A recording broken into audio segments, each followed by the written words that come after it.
Sa iba pang balita, Senador Panfilo Lacson isisiwalat ang detalye ng sinasabing budget insertions na umano'y iniutos ni Pangulong Bongbong Marcos kay dating Congressman Zaldico. Si Mean Corvera sa detalye ng balita. Mean? Isisiwalat ni Senator Ping Lacson sa interpellation mamaya sa panukalang pambansang budget ang umano'y 100 billion insertions na naunang ibinunyag ni dating Congressman Zaldico.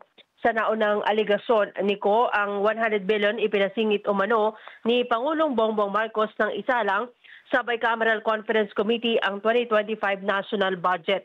Pero duda si Lacson sa aligasyon niko dahil kung may ipasisingit man ani ang Pangulo sa budget, dapat ipinasok na ito sa National Expenditure Program at hindi sa BICAM dahil sa mga senador at kongresista ang makakakita ng detalye sa budget.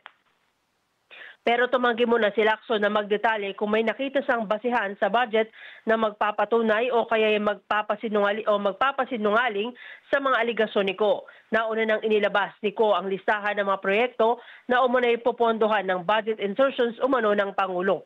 Samantala, iginiit naman ni Senator Jinggoy Estrada ang mga district engineers ng DPWH ang utak sa malawakang korupsyon sa mga flood control projects.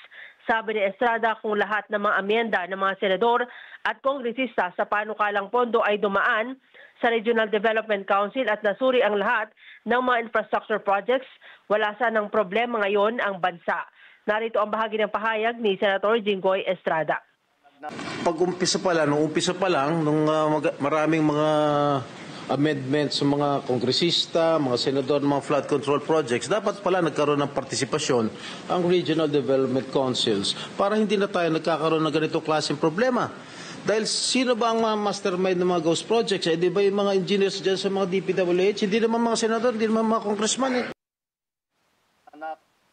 Mean Corvera para sa Mata ng Agila, matatag, matapang, matapa.